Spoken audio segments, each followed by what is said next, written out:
Hi everyone, I'm Athena Brensberger. I'm an astronomer and a science communicator, and I've partnered up with Arm & Hammer Baking Soda to share my STEM firsts.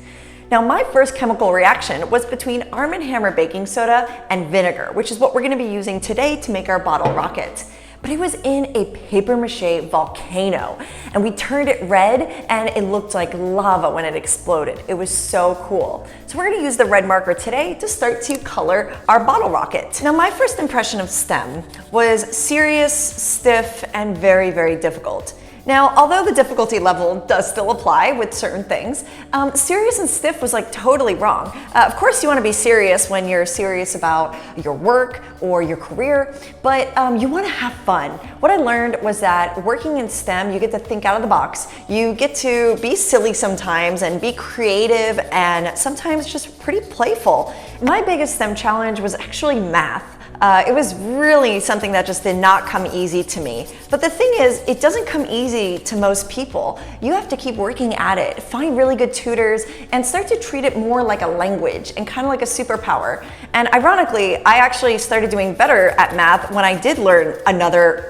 spoken language, which was Spanish. I would consider my first STEM success to be before I was even in the STEM field. It was when I was a freshman in college. I was still a political science major, and my first professor actually asked me to join him in doing research that summer at the Hayden Planetarium.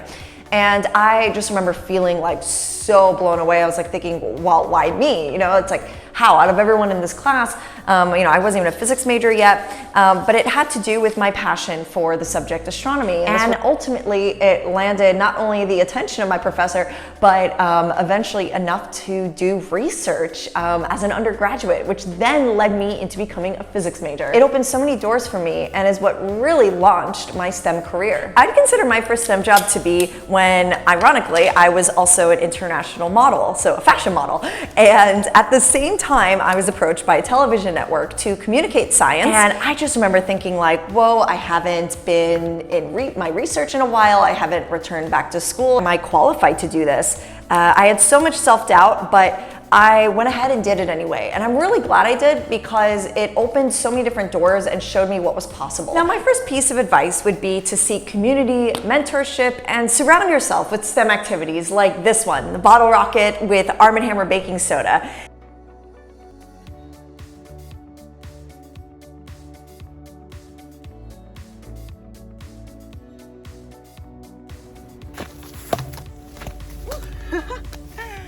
Click the link for more STEM inspiration from Arm & Hammer Baking Soda. Bye, guys.